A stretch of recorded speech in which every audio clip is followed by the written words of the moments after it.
Section D each question carrying 5 marks, हर एक question यहाँ पे 5 मार्क्स का है। तो चलिए सेक्शन डी स्टार्ट करते हैं। Section D first question, sample paper का 34th question. Rahmat classified the reaction between methane and chlorine in presence of sunlight as a substitution reaction.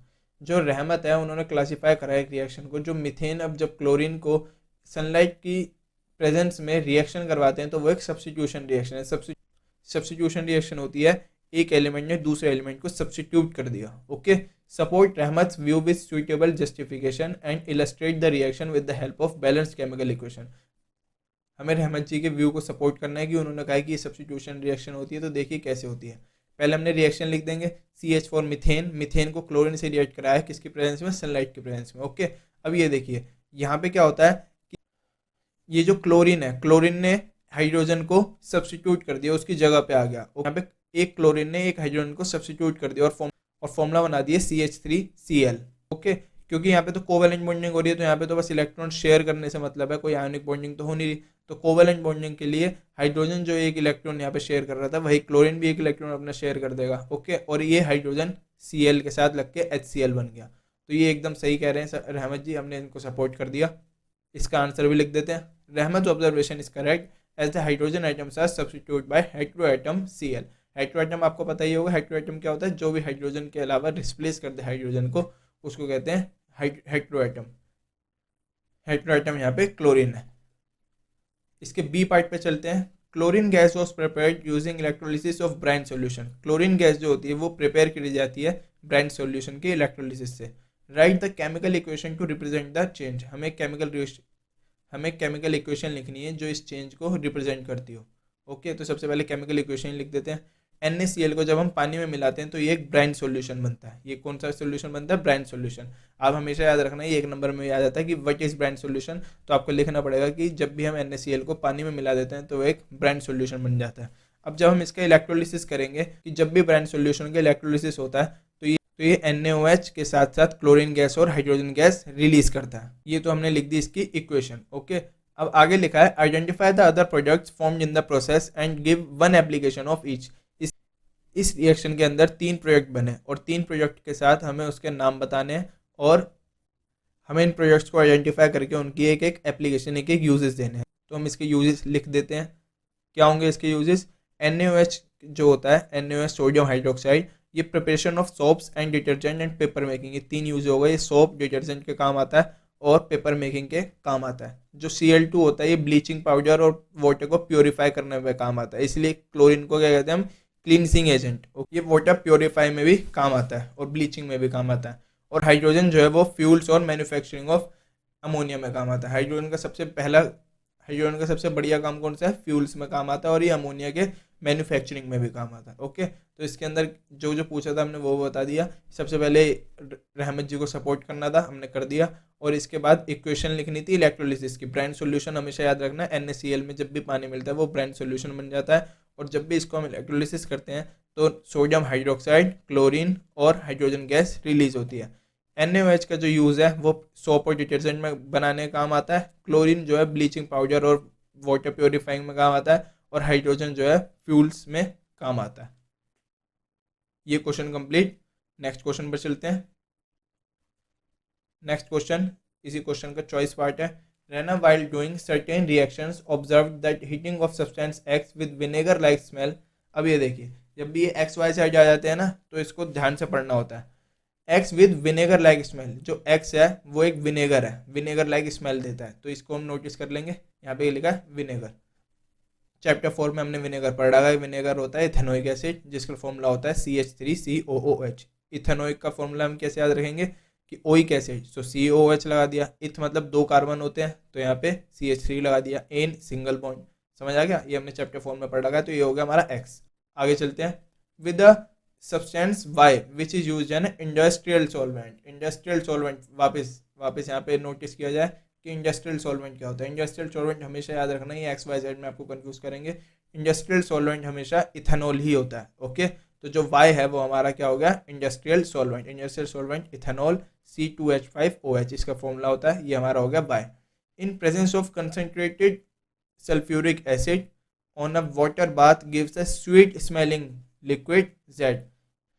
अब यहाँ पे क्या आ गया, स्वीट स्मेलिंग। स्वीट स्मेलिंग जो होती है वो हमारे पास हमेशा एस्टर की होती है, तो जेड जो है वो हमारे पास एस्टर हो गया, sweet smelling.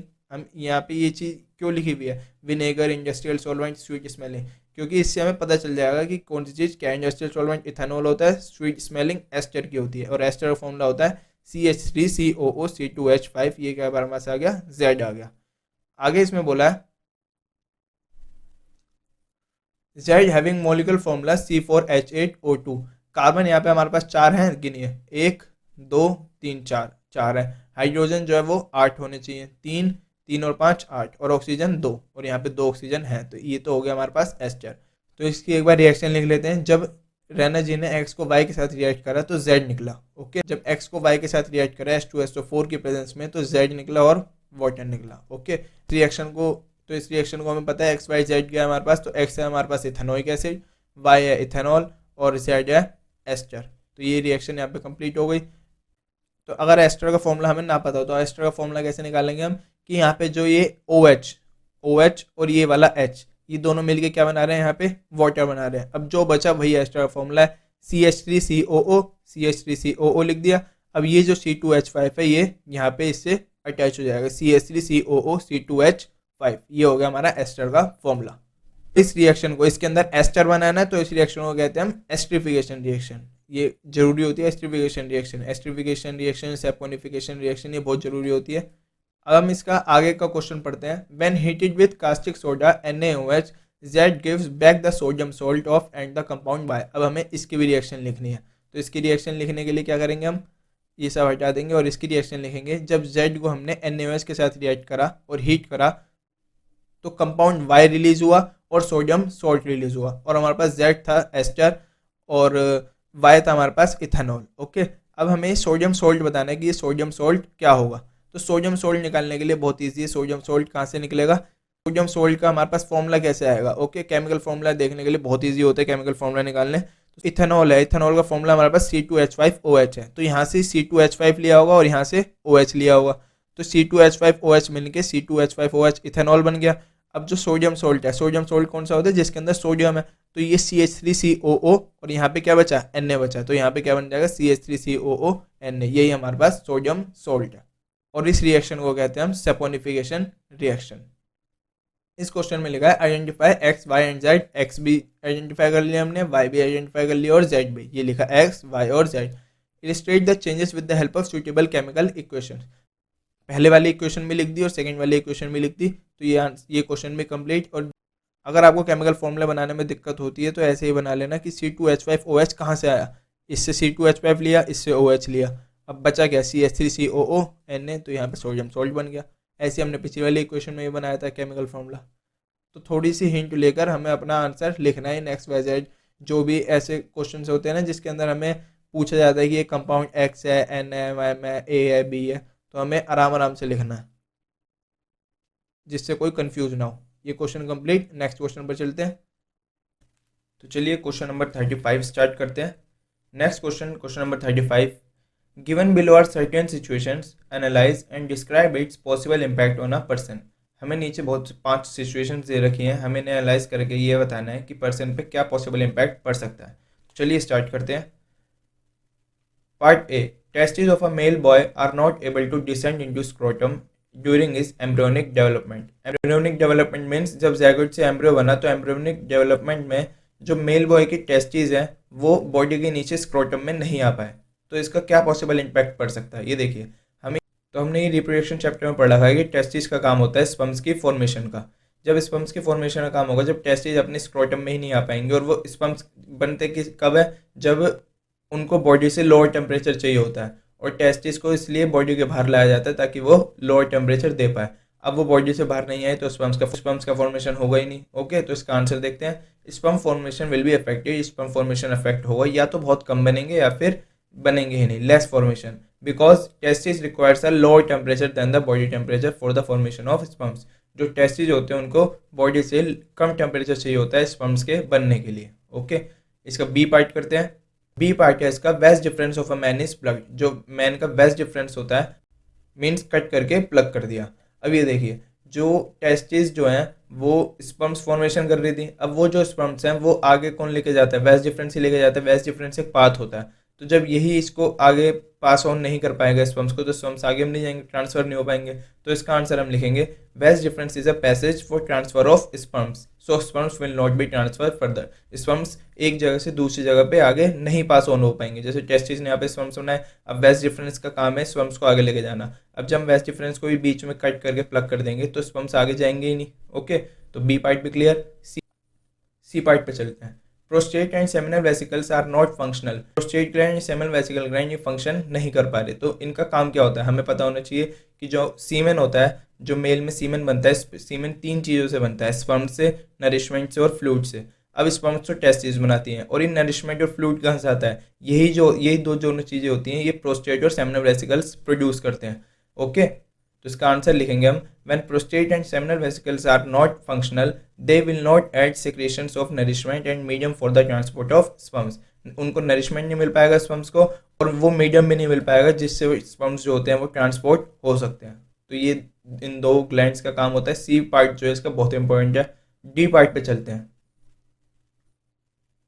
Egg is not fertilized in a human female. जो एग है वो फर्टिलाइज नहीं हुआ फीमेल के अंदर, तो अब उसका पॉसिबल इम्पैक्ट क्या होगा, अब हम वो उसका आंसर लिखते हैं। ये मेंस्ट्रुएशन टॉपिक का क्वेश्चन है। मेंस्ट्रुएशन कब होती है ये पढ़ रखा है कि when an egg is not fertilized in a human feel it lives for about 1 day. ये जब भी ह्यूमन फीमेल में जब भी एग फर्टिलाइज नहीं होता तो वो सिर्फ 1 दिन तक वहीं रहता है, उसके बाद वो वेजाइना के थ्रू बाहर आ जाता है। और इन चीज़ों के और साथ आता है यूट्रस की जो थिक लाइन होती है, ओके, जिसने अपने आप को प्रिपेयर कर रखा है कि यहाँ पे फर्टिलाइजेशन होगी, तो वो थिक लाइन सारी शेड ऑफ कर जाती है, ब्रेक कर जाती है, और उसके साथ साथ ब्लड आ जाता है, म्यूकस आ जाता है, और फिर अनफर्टिलाइज्ड एग भी आ जाता है। तो 4 चीज़ें हमें याद रखनी है मेंस्ट्रुएशन के दौरान क्या क्या होती हैं, कि 4 चीज़ें वेजाइना के थ्रू बाहर आती हैं। यूट्रस की थिक लाइनिंग शेड ऑफ हो जाती है, ब्रेक हो जाती है, ब्लड बाहर आता है, डिस्चार्ज हो जाता है, और म्यूकस जो है म्यूकस बाहर आता है, म्यूकस की लाइनिंग, और अनफर्टिलाइज्ड एग। ये 4 चीज़ें वेजाइनल डिस्चार्ज हो जाती हैं मेंस्ट्रुएशन के दौरान। ओके, समझ आ गया। इसके बाद नेक्स्ट पार्ट करते हैं, E part. Placenta does not attach to the uterus optimally. जो प्लेसेंटा होता है वो यूट्रस से अटैच नहीं है। तो देखिए प्लेसेंटा का काम क्या होता है। प्लेसेंटा का काम होता है कि वो जो एम्ब्रियो है, बेबी है, जो वहाँ पे न्यूट्रिशन और ऑक्सीजन प्रोवाइड कर सके। ओके, न्यूट्रिशन और ऑक्सीजन प्रोवाइड कर सके, मदर और बेबी के बीच का हम इसको एक कनेक्शन मान सकते हैं। ओके, तो इसका काम होता है एम्ब्रियो को ऑक्सीजन और न्यूट्रिशन प्रोवाइड करना। यही नहीं होगा तो ऑक्सीजन न्यूट्रिशन भी नहीं पहुंच पाएंगे। तो इसका आंसर हम लिखेंगे nutrition and oxygen will not be provided to the growing embryo affected its growth which results baby will die. जब न्यूट्रिशन और ऑक्सीजन ही नहीं पहुंच पाएगा एम्ब्रियो के पास तो उसकी ग्रोथ नहीं होगी और बेबी जो है वो मर जाएगा। आई होप ये क्वेश्चन आपको समझ आया होगा। नेक्स्ट क्वेश्चन पे चलते हैं। नेक्स्ट क्वेश्चन इसी का 35 क्वेश्चन का चॉइस पार्ट है। इसका फर्स्ट पार्ट है a doctor has advised Sameer to reduce sugar intake in his diet. Doctor ने समीर को एडवाइस किया कि वो शुगर का जो कम डाइट के अंदर कम उपयोग करे, and do regular exercise after checking his blood test reports. और रेगुलर एक्सरसाइज भी करनी है। Which disease do you think Sameer is suffering from. जो समीर है, समीर को कौन सी बीमारी लगी है, तो इस बीमारी का नाम होता है डायबिटीज। अब इसका आगे क्वेश्चन पढ़ते हैं। Name the hormone responsible for this disease. इस डिसीज के लिए कौन सा हार्मोन रिस्पॉन्सिबल है, and the organ producing the hormone. वो जो हार्मोन रिस्पॉन्सिबल है वो ऑर्गन कौन सा होता है जो इसे प्रोड्यूस करता है। तो इसका बहुत सिंपल सा आंसर है, हमने इसकी डायबिटीज़ के बारे में पढ़ रखा है। डायबिटीज़ बीमारी तब होती है जब शुगर लेवल इंक्रीज होने लगता है। ओके, और शुगर लेवल इंक्रीज कब होता है, जब इंसुलिन जो है, इंसुलिन क्या है हमारे पास, इंसुलिन हमारी बॉडी का एक हार्मोन है। इंसुलिन जब कम मात्रा में रिलीज होता है तो शुगर लेवल बढ़ जाता है, और शुगर लेवल बढ़ते ही डायबिटीज़ बीमारी हो जाती है। ओके, और अब ये हमें ये बताना है कि ये कौन इंसुलिन जो है वो कौन से ऑर्गन से निकलता है। तो डायरेक्ट इंसुलिन जो है वो पैनक्रियास से रिलीज होता है। तो इसका फर्स्ट ए पार्ट का आंसर लिखेंगे हम। डिसीज है डायबिटीज, हार्मोन रिस्पॉन्सिबल है इंसुलिन, और इंसुलिन रिलीज कहाँ से होता है, पैनक्रियास से होता है। ओके, बी पार्ट करते हैं इसका। Which hormone is present in the areas of rapid cell division in a plant and which hormone inhibits the growth. ये क्वेश्चन फाइटो हार्मोन से है। फाइटो हार्मोन्स में हमें प्लांट के हार्मोन्स पढ़े थे जो रैपिड सेल डिवीजन में काम आते हैं, सेल डिवीजन की ग्रोथ में काम आते हैं। एक प्लांट के 3 जो होते हैं प्लांट की ग्रोथ में काम आते हैं, जिसके अंदर एक सेल डिवीजन भी होता है और एक इनहिबिट करता है ग्रोथ को। तो इनके हार्मोन्स बहुत ईजी हैं लिखने, तो इनके हार्मोन्स लिख देते हैं। Hormone is present in the area of rapid cell division, वो होता है साइटोकिनिन, और hormone that inhibits the growth of plants वो होता है एब्सिसिक एसिड। 3 फाइटो हार्मोन्स जो होते हैं वो प्लांट की ग्रोथ में काम आते हैं, ऑक्सिन, साइटोकिनिन और जिबरलिन। ऑक्सिन जो होता है वो प्लांट की टिप पे बैठा होता है, जिबरलिन स्टेम में, और साइटोकिनिन सेल डिवीजन में काम आता है। ओके, यहाँ पे सिर्फ सेल डिवीजन का पूछा था इसलिए हम सिर्फ साइटोकिनिन लिखेंगे, और जो ग्रोथ को इनहिबिट करता है वो सिर्फ एक है, एब्सिसिक एसिड। नेक्स्ट क्वेश्चन पर चलते हैं, क्वेश्चन नंबर 36। क्वेश्चन नंबर 36 में ये इमेज दे रखी है, the above image show the thin lens of focal length 5 metre. इस लेंस की फोकल लेंथ है 5 metre. What is the kind of lens shown in the above figure. ये इसमें पूछा है कि इस इमेज में जो लेंस दिख रहा है कौन सा लेंस है, तो हम क्या आंसर लिखेंगे इसका, ये कॉन्वेक्स लेंस है। कॉन्वेक्स लेंस क्यों है, इसका आंसर लिखेंगे ये कॉन्वेक्स लेंस है। और अब हम इसे याद कैसे रखेंगे, क्या कौन सा कॉन्वेक्स है कौन सा कॉनकेव है, इसमें कंफ्यूज नहीं होना।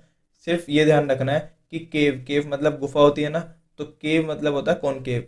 जैसी गुफा ऐसे बनी होती है, ऐसे बनी होती है, अंदर की साइड होती है ना, तो यहाँ जो दोनों तरफ से अंदर हो, गुफा टाइप हो, वो होता है कॉनकेव, लेंस भी और कॉनकेव मिरर भी।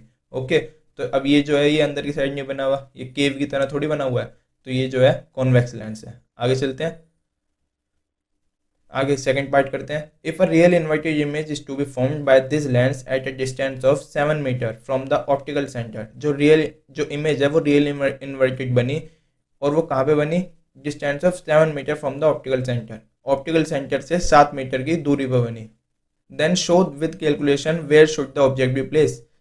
हमें इसे कैलकुलेशन से शो करके बताना है कि जिस लेंस की फोकल लेंथ 5 मीटर है और इमेज जो बनी है वो ऑप्टिकल सेंटर से 7 मीटर दूर पे है, तो हम उसे ऑब्जेक्ट कहाँ पे रखेंगे। तो बहुत सिंपल सा आंसर है, इसमें आपको सिर्फ लेंस फॉर्मूला याद होना चाहिए, बाकी आंसर निकल जाएगा। तो उसमें पहले हम ये लिख लेते हैं गिवन क्या क्या है। तो गिवन हमारे पास है फोकल लेंथ 5 मीटर, वी की वैल्यू 7 मीटर, वी क्या होता है इमेज डिस्टेंस, और यू की वैल्यू पूछिए जो ऑब्जेक्ट डिस्टेंस होता है। ओके, अब यहाँ पे हम लेंस फॉर्मूला लगा देंगे। लेंस फॉर्मूला होता है 1/f equals to 1/v minus 1/u। ये होता है हमारा लेंस फॉर्मूला, और मिरर फॉर्मूला होता है 1/v प्लस 1/u। ओके, इसमें कंफ्यूज नहीं हो रहा है, यहाँ लेंस में माइनस आता है और मिरर में प्लस आता है। तो 1/u को हम एक साइड कर देंगे, और जब हम 1/u को एक साइड करेंगे तो हमारे पास फॉर्मूला बन जाएगा 1/v minus 1/f। Okay, v की जगह 7 रख देंगे और f की जगह 5 रख देंगे। जब इसको हम एलसीएम लेके सॉल्व करेंगे तो -2/35। यहाँ पे आंसर नहीं छोड़ना, u जो है भी इन्वर्स में है, तो हमें इसे रेसिप्रोकल करना है। जब इसे रेसिप्रोकल करेंगे तो ये भी रेसिप्रोकल हो जाएगा, तो u की वैल्यू हो गई -35/2 और u की वैल्यू आ गई -17.5। जो ऑब्जेक्ट है वो ऑप्टिकल सेंटर से 17.5 मीटर 17.5 मीटर दूर रखना पड़ेगा। ओके, बस इसमें लेंस फॉर्मूला मेन था, वही याद रखना है। इसका थर्ड पार्ट करते हैं। Draw neatly label diagram of the image form mention in second. जो सेकंड में हमने u की वैल्यू निकाली, f की वैल्यू निकाली, v की वैल्यू निकाली, उसका सबका हमें एक लेबल डायग्राम बनाना है। तो लेबल डायग्राम बना देते हैं, जिसके अंदर f की वैल्यू, फोकल लेंथ की वैल्यू 5 मीटर है, v की वैल्यू 7 मीटर और u की वैल्यू -17.5 मीटर है। तो इसका लेबल डायग्राम बनेगा कि ये एक हमने कॉन्वेक्स लेंस बना लिया और ये है हमारा optical centre. Okay, optical centre से 5 मीटर के डिस्टेंस में हमें फोकल लेंथ बनानी है, ऑब्जेक्ट के डिस्टेंस होना चाहिए 17.5 मीटर। अब ये देखिए फोकल लेंथ की डिस्टेंस है 5 मीटर और इसके 2f की डिस्टेंस होगी 10 मीटर। ओके, यहाँ से यहाँ तक 5, यहाँ से यहाँ तक 5, क्योंकि दोनों बराबर होते हैं ना, तो यहाँ से यहाँ तक 10 हो गया। तो इसका मतलब ऑब्जेक्ट जो है हमारा 2f के पीछे बियॉन्ड 2f1 है। समझ आ गया, बियॉन्ड सेंटर ऑफ कर्वेचर है। अभी सेंटर ऑफ कर्वेचर से पीछे ऑब्जेक्ट रखा होता है तो इमेज जो है वो हमेशा फोकस और सेंटर ऑफ कर्वेचर के बीच में बनती है और इन रियल एंड इन्वर्टेड बनती है। तो एक रे हम यहाँ से हमेशा पैरेलल, हमें सिर्फ रे डायग्राम बनाने के लिए 2 रेस चाहिए होती हैं। एक पैरेलल लेके आएंगे और फोकस से मीट करा देंगे, और दूसरा सेंटर ऑफ कर्वेचर से सीधा निकाल देंगे। तो यहाँ पे इमेज बन गई, और ये इमेज का डिस्टेंस होगा हमारे पास 7 मीटर, ये 5 मीटर और ये बाकी फोकस से यहाँ पे 2 मीटर, तो ये होगा 7 मीटर।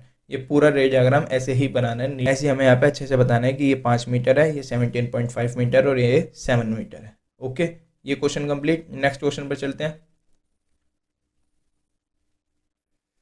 नेक्स्ट क्वेश्चन इसी का चॉइस पार्ट है। अ 10 centimetre long pencil is placed 5 centimetre in front of a concave mirror. एक 10 सेंटीमीटर लॉन्ग पेंसिल जो है वो रखी गई कॉनकेव मिरर के सामने, इन फ्रंट लिखाना है तो सामने रखी गई। ओके, और कितनी डिस्टेंस पे रखी गई, 5 सेंटीमीटर डिस्टेंस पे रखी गई। Having a radius of curvature of 40 centimetre, उसका रेडियस ऑफ कर्वेचर 40 सेंटीमीटर है। तो जो इसमें गिवन है पहले हम वो लिख देते हैं। इसके अंदर हमारे पास हाइट ऑफ ऑब्जेक्ट दे रखी है 10 सेंटीमीटर, 10 सेंटीमीटर लॉन्ग पेंसिल की हाइट है 10 सेंटीमीटर। 5 सेंटीमीटर दूर रखी हुई है पेंसिल, तो यू की वैल्यू हो गई -5 सेंटीमीटर। माइनस क्यों होगी? क्योंकि हमने लेफ्ट साइड रखी है और साइन कन्वेंशन के थ्रू लेफ्ट साइड की चीज़ नेगेटिव होगी। ओके, तो ऑब्जेक्ट डिस्टेंस जो है वो हमारा -5 सेंटीमीटर हो गया। ऑब्जेक्ट डिस्टेंस को हम यू से डिनोट करते हैं। और इसके अंदर रेडियस जो है वो 40 सेंटीमीटर है, तो फोकल लेंथ हो जाएगी -20 सेंटीमीटर। अभी फोकल लेंथ भी -20 सेंटीमीटर की होगी, क्योंकि हमारा जो कॉनकेव मिरर होता है ऑब्जेक्ट जो है लेफ्ट में रखा जाता है, इसलिए फोकल लेंथ जो है वो नेगेटिव होती है, तो -20 सेंटीमीटर हो गई। अब v की वैल्यू हमें इसमें निकालनी है। फर्स्ट पॉइंट में क्या दिया है? Determine the position of the image formed by this mirror. हमें v की वैल्यू निकालनी है। पहले लेंस फॉर्मूला यूज़ किया था, अब हम मिरर फॉर्मूला यूज़ कर देंगे। तो मिरर फॉर्मूला लिखेंगे हम 1/f equals to 1/v plus 1/u। Last question में बताया था कि लेंस फॉर्मूले में माइनस आता है और मिरर फॉर्मूले में प्लस आता है। एफ वी और यू, एफ वी और यू की वैल्यू पुट कर देंगे। एफ की वैल्यू है -20 सेंटीमीटर, वी की वैल्यू हमें निकालनी है और यू की वैल्यू -5 सेंटीमीटर। तो इसको सॉल्व कर लेंगे। एफ की वैल्यू 20 रख दी, वी की वैल्यू यही है, वी की वैल्यू नहीं दी और यू की वैल्यू 5 रख दी। तो इसको सॉल्व करने पर जो हमारा आंसर आया वो 3/20 आया है। अब इसको हमें रेसिप्रोकल करना है, जैसे लास्ट क्वेश्चन में किया था। रेसिप्रोकल में v की वैल्यू आ गई 20/3। रेसिप्रोकल कैसे क्यों करना है? क्योंकि ये इन्वर्स में है 1/v और हमें इसे इन्वर्स से हटाना है, तो इसे रेसिप्रोकल करेंगे लेफ्ट हैंड साइड को, तो राइट हैंड साइड भी रेसिप्रोकल होगा। तो v की वैल्यू आ गई 20/3। अब आप 20/3 सेंटीमीटर भी लिख सकते हो आंसर, या फिर 6.67 सेंटीमीटर भी आंसर आगे सॉल्व करके लिख सकते हो। फर्स्ट पार्ट में पूछा था कि determine the position of the image, image की पोजीशन बतानी थी ना, तो इसका आंसर हम इसे सॉल्व करके लिखेंगे। The image is obtained at 6.67 centimetre behind the mirror. Mirror के पीछे बनी है ये वाली, मिरर के पीछे बनी है ये वाली इमेज। ओके, सेकंड पार्ट है इसका, what is the size of the image, image का साइज क्या होगा। तो इसके अंदर मिरर का हम वो वाला फॉर्मूला यूज करेंगे, मैग्निफिकेशन वाला फॉर्मूला। ओके, अब इसके अंदर हमारे पास v की वैल्यू भी आ गई 6.67 सेंटीमीटर। तो जब भी साइज की बात आती है तो हम मैग्निफिकेशन वाला ही फॉर्मूला यूज करते हैं। तो मैग्निफिकेशन वाला फॉर्मूला होता है -v/u, और लेंस में मैग्निफिकेशन वाला फॉर्मूला होता है v/u। इसमें प्लस माइनस का चेंज आता है, जहाँ वहाँ प्लस है यहाँ पे मिरर में माइनस होगा, और जहाँ यहाँ माइनस है वहाँ पे प्लस होगा। ओके, तो v क्या है यहाँ पे? हाइट ऑफ इमेज, और u है हमारे पास हाइट ऑफ ऑब्जेक्ट। हमारे पास v भी है और हमारे पास u भी है, तो मैग्निफिकेशन आ सकती है। तो v की वैल्यू रख दी हमने 20/3, 6.7 की जगह 20/3 रख दी, और हाइट ऑफ ऑब्जेक्ट रख दिया 5। ओके, जब हम इसको सॉल्व करेंगे तो 5 3 से मल्टीप्लाई हो जाएगा, और 3 से मल्टीप्लाई होकर 20/15 बन जाएगा, और 5 से कैंसिल होकर 4/3 आ गई हमारे पास मैग्निफिकेशन। अब ये देखिए, हमें यहाँ पे हाइट ऑफ इमेज निकालनी थी, और हाइट ऑफ ऑब्जेक्ट तो दे रखी है ना हमें 10 सेंटीमीटर। तो हम लिखेंगे height of image equals to height of object, जो है यहाँ पे डिवाइड हो रहा था, यहाँ पे जाके वो मल्टीप्लाई हो जाएगा, तो 4/3 multiply height of object. I hope आपको समझ आ रहा होगा कि पहले हमने मैग्निफिकेशन का फॉर्मूला यूज कर लिया -v/u, और -v/u मैग्निफिकेशन के दो फॉर्मूले होते हैं, -v/u और दूसरा हाइट ऑफ इमेज अपॉन में हाइट ऑफ ऑब्जेक्ट। हमने v की वैल्यू पुट कर दी, u की वैल्यू पुट कर दी, हमसे हाइट ऑफ इमेज पूछी थी और हाइट ऑफ ऑब्जेक्ट हमें दे रखी है। तो v/u को सॉल्व करके हमारे पास 4/3 आया। 4/3 जब हमने इसके सामने रखा तो हमसे हाइट ऑफ इमेज पूछी थी, इसलिए हाइट ऑफ ऑब्जेक्ट यहाँ पे जाके वो मल्टीप्लाई हो गया। अब हाइट ऑफ ऑब्जेक्ट होता है हमारे पास 10 सेंटीमीटर, तो 4/3 मल्टीप्लाई 10, तो 40/3 सेंटीमीटर, 13.33 सेंटीमीटर। ये कौन सी इमेज बनी है हमारे पास? वर्चुअल इमेज बनी है। ओके, हम कैसे पता लगाएंगे कि वर्चुअल इमेज बनी है? क्योंकि ये इमेज बिहाइंड द मिरर बनी थी। हमने लास्ट वाले फर्स्ट पार्ट में पता करा था कि इमेज कहाँ पे बनी है? बिहाइंड द मिरर बनी है। अच्छा, थर्ड पार्ट करते हैं। Draw a ray diagram to show the formation of the image as mentioned in part 1। हमें जो पार्ट 1 में जब इमेज की फॉर्मेशन, इमेज की पोजीशन निकाली थी, तो उसकी हेल्प से हमें यहाँ पे रे डायग्राम बनाना है। ओके, तो रे डायग्राम बना लेते हैं। तो v की वैल्यू हमने निकाली थी 6.67 सेंटीमीटर। तो हमारे पास फोकल लेंथ भी है, u भी है और v भी है, तो हम रे डायग्राम बड़े आराम से बना सकते हैं। तो सबसे पहले हम ये देखें मिरर कौन सा दिया है? कॉनकेव मिरर दे रखा है। तो कॉनकेव मिरर हम ऐसे बनाएंगे, क्योंकि ये केव की तरह मुड़ा हुआ है ना, इसलिए कॉनकेव मिरर है। कॉनकेव और कॉन्वेक्स में कंफ्यूज नहीं होना, जो भी केव की तरफ अंदर की साइड होता है वो कॉनकेव मिरर होता है, और कॉनकेव लेंस भी ऐसे ही होता है। ओके, जब हम ये, तो इस डायग्राम में आप ये कैसे बनाओगे? सबसे पहले आप मिरर बना दिया, प्रिंसिपल एक्सिस बना दी। ओके, ये पोल बना दिया। अब ये देखिए, फोकल लेंथ हमने 20 सेंटीमीटर रख ली, -20 सेंटीमीटर। माइनस क्यों है? क्योंकि वो लेफ्ट की साइड है, इसलिए वो 20 सेंटीमीटर। और जो ऑब्जेक्ट डिस्टेंस है वो हमारा -5 सेंटीमीटर है। इसका मतलब फोकल लेंथ के इधर, फोकल लेंथ और पोल के बीच में बन रहा है, क्योंकि पोल से फोकल लेंथ तो 20 सेंटीमीटर का डिस्टेंस था, और फोकल लेंथ और पोल के बीच का डिस्टेंस 5 सेंटीमीटर, आप कहीं भी ले लो।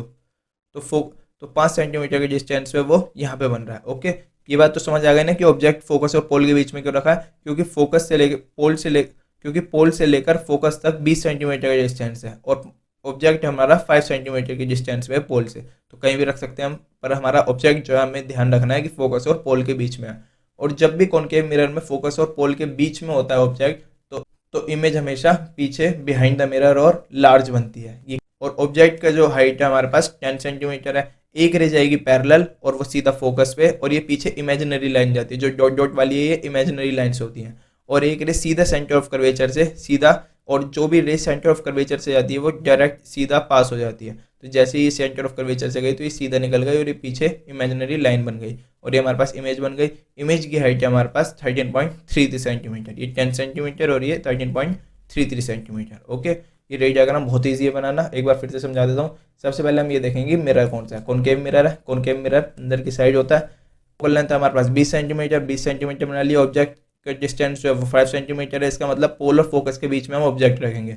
अब रे डायग्राम में जरूरी नहीं है हाइट भी लिखना हमें, तो 10 सेंटीमीटर हम जरूरी नहीं है लिखेंगे। ओके, तो जब भी फोकस और पोल के बीच में बनता है तो एक रे गई पैरेलल और वो फोकस से भेज देंगे और पीछे इमेजिनरी लाइन चलेगी और डायरेक्ट एक सेंटर ऑफ कर्वेचर से जाएगी और पीछे इमेजिनरी लाइन, और जहाँ भी ये दोनों रे मीट करेंगे वहाँ पे हमारी इमेज बन गई और इमेज की हाइट 13.33 सेंटीमीटर। आई होप ये क्वेश्चन आपको समझ आ गया होगा। सेक्शन डी आपका कंप्लीट होता है।